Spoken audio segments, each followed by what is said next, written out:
Hello, and welcome to another episode of Leadership Table Talk, a show designed to help you develop and improve your leadership skills and talents. I'm your host, Dr. Mary Gillam, a retired Air Force colonel and former member of the Senior Executive Service Corps with the Department of Defense at the Pentagon. In addition to being a #1 Amazon bestselling author of 12 books, I am the owner of M2G Dynamic Leadership Solutions, LLC, and the creator of the new board game, The Leadership Build Zone. When it comes to discussing leadership, I have assembled a team among teams. Between me and my two guests today, we have a combined total of over 84 years of military leadership experience. Therefore, in today's segment, we're going to discuss what every future leader needs to know. My guests today are Mr. Jesse Citizen, who is a retired Air Force colonel and the director of the Modeling and Simulation Coordination Office at the Office of the Secretary of Defense, and his lovely wife, my dear friend for many, many years, Miss Marilyn-Peppers Citizen, who is also a retired Air Force colonel and small business owner. Jesse and Marilyn, welcome to the show. Thank you. It's good to be here. Great. Fantastic. We have so much to cover today. So let's just begin by just telling the audience a little bit about your backgrounds. Well, our backgrounds are really varied, but we're both from Texas, opposite ends of the state. I came into the Air Force a lot later than Jesse did. So I had college behind me already and had already worked in the corporate world for a short time before I came in. Absolutely. And for me, I came into the Air Force immediately after graduating from high school. So about 18 years old, I enlisted into the Air Force, completed my education during my enlistment, and then went on to get a degree, a bachelor's degree, which allowed me to come into the officer. And after I became an officer, I spent 33 years total time in the Air Force, and it was an enjoyable experience. So you guys can really see where, in terms of our 84 years, who really produced the amount of years right here. So guys, let's just talk a little bit about your leadership philosophies. What do you guys think leadership is all about? In my opinion, leadership is about being there, leading the charge, setting the example, being willing to take risks, but making them well thought out risks. Yes. So over my years in the military, I've led at various levels as an NCO and as an officer. And what I found out that as in leadership, to me, there is some ingredients. You have the environment, you have the leaders, and you have the followers that all are equally important in that situation.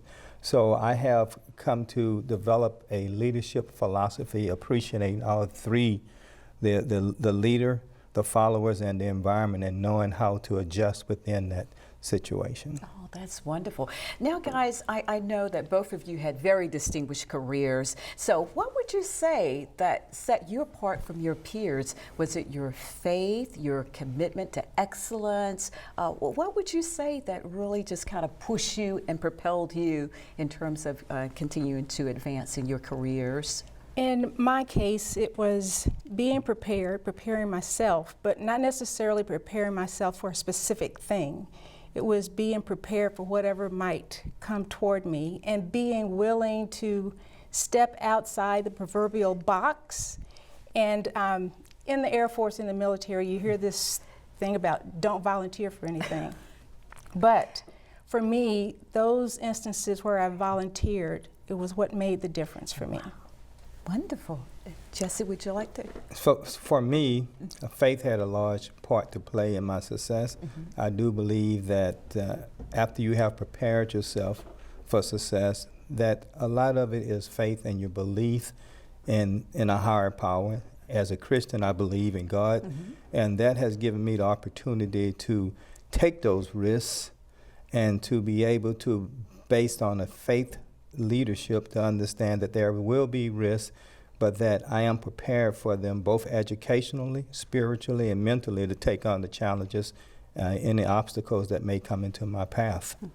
That's wonderful, because faith is a strong proponent in my life as well, because if anybody's read any of my books, they know exactly where I'm coming from. I always tell people that, and I make it very clear up front. So if they ever invite me to speak, they know exactly where I'm coming from. Well, let me ask, there are some leaders that are successful, and there are some leaders who unfortunately fail. Can you kind of talk about, okay, what makes a successful leader? For me, success is not only being mindful of yourself, but being mindful of all of your responsibilities. And your responsibilities extend well past yourself personally. And it's being responsible in helping those that are around you. Jesse talked about faith. In many cases, it is being faithful, prayed up, prepared, but then stepping forth and just being ready to face whatever challenges might come up. Absolutely. So when you talk about being prepared and not just allowing, just waiting for something to happen, but you're prepared for that thing, can you talk a little bit about that, from an education perspective? Or I know in the military we did all kinds of schools and things like that to help prepare us to take on leadership roles. Can you guys just kind of talk about that? Because I know, Marilyn, you went, I recall, to what was the school? ICAF, exactly. Right, Can you kind of share a little bit about your experiences there and what ICAF is? Yes. It's part of the National Defense University Senior Military Education, and it's the Industrial College of the Armed Forces. Being prepared and talking about education, it is knowing what you're required to do, knowing what's required of you, being ready to meet those requirements, but not just letting that be the horizon, to look past what that education is. And I think it's also important to not lose sight of who you are personally, regardless of what the requirements are, regardless of what the education is. Know who you are, know what your limits and strengths are, and then be prepared to deal with it. Because I was in many situations where I needed to rely on others. So you have to be prepared to do that as well. And being very open to what might come up. Wonderful. I know today a lot of people are talking about this book called Strengths Finder. Jesse, can you talk a little bit more about people recognizing their strengths and their weaknesses in terms of leadership? So, and I do want to go back to one of your questions. So in answering the strengths and leadership, I don't view any failures in life. I just see lower levels of success, because when you have a lower level of success, that allows you to move forward and to take on those obstacles without a sense of failure, but just always having that opportunity to exceed. Knowing your strengths is critical. Once you've been educated and position yourself by education, one needs to know what are their strengths. And I don't see weaknesses either. I see the opportunity to expand my strengths and to stretch out of my comfort zones so that I can take on challenges. And some leadership is called situational leadership. Yes. And positioning yourself. Right. And I've sort of looked at life somewhat like Moses did, in that he was able to transform himself. If you think about it, like us, warriors, but he transformed himself from a warrior to a leader. Yes. And he built upon his strengths, though he fought back on some. But he was able to move forward in those strengths. So I see life as positioning yourself, education, and being prepared, and then moving on and saying, here are my strengths. How do I enable my strengths? And John Maxwell, in one of his books, writes, don't focus upon your children's weakness, focus upon their strengths. Yes. Because that's where you can have the best success. So talking about Moses, I know that when Moses was being initially called and God said, okay, I want you to go and speak to Pharaoh. And he said, I can't talk, I stutter and all of those kind of things. But yet God was not willing to allow him to stop there. But yes, he had Aaron and so forth. But Moses eventually did become that leader that God had purposed and planned for him to be, because it was Moses' chosen call to lead the children out of Egypt. And I just had to throw that in since you brought that up, because I remember Moses having that stuttering problem. And one of the things that I talk about in one of my books is that you may have fear when it comes down to leadership, and some people, may fear, shy away from leadership positions because of that fear. And but since you guys have talked about not allowing your weaknesses to become that important in your life, but yet focusing on the strengths, once again, can we just focus on maybe some characteristics that really make for successful leaders? And I would say that recognizing your fear and not allowing fear to stop you as being a characteristic of positive leadership. Can you guys kind of identify some of the things that really contribute to good leadership? Our perspectives are very different. I am an introvert, he's an extrovert. But for me, and I tell people all the time, is that the quiet people are the ones that you can usually really count on because they're paying attention. So being an observer is so important. Yes. And being a listener, Yes. you can learn so much from just being aware of the environment around you. And then, Mr. Extrovert. So I had the opportunity, since being a civilian, to go to what is called the Federal Executive Institute. Mm-hmm. And there, we did a lot of self-assessment. First 2 weeks, we looked at ourselves. And the second 2 weeks, we looked at leading in our organization. And what I found in that first week is that once you look at yourself, then you learn to listen and be attentive to all, and to understand that all have the opportunity to bring value to a professional environment. Oh, that is wonderful. I was just thinking about something else that I experienced at one time in my life, because a lot of people actually thought I was an introvert, and I could not believe it. I was like, okay, I've never been shy, but there are some situations in which I probably could have been a lot more active or a lot more proactive in terms of leadership and so forth. But it looks like we're coming up on our first break, so please stay tuned, and we will be back with you shortly. Thank you.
Welcome back to Leadership Table Talk. My guests today are Mr. Jesse Citizen and Ms. Marilyn-Peppers Citizen.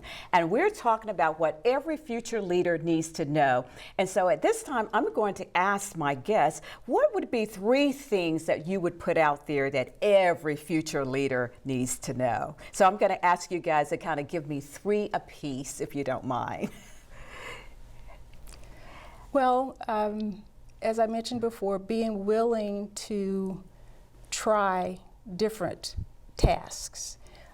Sometimes it's not necessarily in your responsibility, but it's those things that you step outside and really shine that can move you to different places.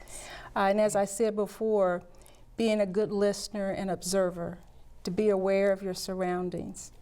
And another thing is to not to just be prepared, but there is a certain level of determination that's required. Whether the task is one that is fairly simple and easy for you or one that is extremely difficult. But once you are mindful of what you want to do, then being prepared to stick with it to see what the outcome is going to be. Absolutely. Now, Marilyn, could you talk a little bit more about the listening aspect? Because I know there can be passive and active listening. So can you kind of like, okay, what it means to really be a good listener? It is not only listening and hearing what people are saying to you, but what other people are saying to each other. And listening sometimes is more than just people speaking, but it's what you don't hear sometimes that can really tell you what the real truth is. Yes. So those movements and so forth, that body language that we Yes. ought to be paying attention to as well. Body language and the absence of some words. Yes, yes, good. So Jesse, do you have like those 3 things that you would like to leave with our audience today regarding future leadership? So for future leaders, I think at the executive level, one, you need to have integrity, and the other one be reflective and continually learning throughout your career or your profession. The reflective allows you to reflect back. And if you look at life somewhat like a movie, you can listen to those, reflect back on those things that Marilyn was talking about. See how people interact. Do they have agendas? What are their personalities? How are they involving with others? How are they interacting with you? This allows you to be able to reflect on that. For me, integrity, reflective, and continuous learning, because the way we interact with people throughout, as we mature in life, our maturation process means we are different. And we're dealing with a variety of group of people in different ages who have learned a lot of different things. So I think it behooves all of us to stay well educated in our profession as well as in leadership. So Jesse, you talked about the importance of integrity. Do you think that just from your personal perspective that we're kind of lacking that sometimes in some of our leaders, or what, based off of your observation, just what do you think about that? So I would say integrity is based on trust, and it's one of those that is earned. And you learn a lot from leaders, good and bad leaders. Yes. And hopefully we learn more from the good leaders. And when you reflect upon integrity, to me, the person is truthful, and they're going to deal with people as they say they're going to deal with them, and then be consistent in how they deal with people. I tend to look at the goodness of people when I look at them, and let them demonstrate lack of trust, their lack of integrity prior to trying to judge someone, because you get preconceived ideas of people based on what are your biases and understanding of integrity. That is very good, because a lot of times we often hear people talk about the fact that how you make decisions really is influenced by how you grew up, where you came from, your learning, and so forth. Challenges, I know we all have had challenges as leaders. Can you guys just maybe talk about maybe 1 or 2 of the challenges you may have had and how you dealt with that as a leader? Because we want to make sure that these future leaders that we're talking to out there understand that you will have challenges as leaders, but you have to know how to effectively deal with those challenges. I can think of a couple, several. I would say that my biggest challenge was being in a position that was not necessarily where my experience was, but I was very strongly reliant on a team of people, and in some cases that team got along, in some cases the team didn't get along. So it was all about being able to nurture each person individually to help them to provide what they needed to provide to the team, but then at the same time requiring, there is a time where we will have to work together. We have a goal, and it takes input from all of us to do that. But each day was a new day. So my perspective was, how am I going to tackle this today? Still having a view of the long range, but focus very specifically on getting through that day. Absolutely, that's wonderful. Now, Jesse, any challenges? So for me, it's been collaborating across boundaries, organizational boundaries. I serve as in several positions as a chair. One of them was in an international forum in the science and technology arena. And when you're dealing with other nations, representatives, they have different views and perceptions on leadership, management, and collaboration. And I found that having to work across international boundaries, as well as in defense and commercial and private industry, has taught me that methods I've used in leading in defense may not work when I'm dealing across boundaries. Yes. So I have learned to apply different methods and techniques of leadership to gain consensus and cooperations from others. Absolutely. That is wonderful because I know all of us having served in the military and then served in positions outside the United States understand the cultural differences and so forth. I know when I was in Korea and there were certain things that you did not do as a leader or otherwise because it was just offensive to that culture. And I know that that's part of leadership, understanding the culture of the people that you're dealing with and so forth. Guys, let me ask also, over the course of your careers, have your leadership paradigm changed at all? What you may have started out thinking leadership was and what it is today? For me, as I reflect on it, not really. There are some basics that are true at all times. Jesse mentioned learning from the good leaders. I have been in some situations where the leaders weren't that good, but there was still something to be learned. Yes. So I think there are some basics that I required that I depended on throughout my career. I used to often say that even though it may have been a challenge in terms of working for that individual, there were some things that I would take away from this learning experience and hopefully not to do that. Yes, yes. You can learn a lot that way. Really. Absolutely. So, Jesse, I think I've developed a lot of insight based on my earlier years of leading. And I would say that in my younger years, I did more managing and supervising, whereas now I am leading. And there is a difference to me between leading and managing people. Whereas in management, you're sort of monitoring day-to-day activities. Leadership, you have a more strategic perspective.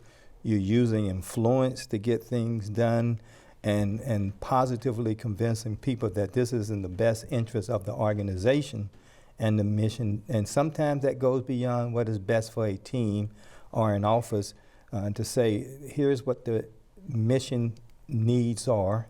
And as a leader, here's where I need to lead us into this situation. Oh, you made an excellent point there because as you were talking about that, I was thinking about a book that I wrote called 14 Jewels of Dynamic Leadership. And the last jewel that I put in that book talked about change management because sometimes in moving that team forward, you got to change that team.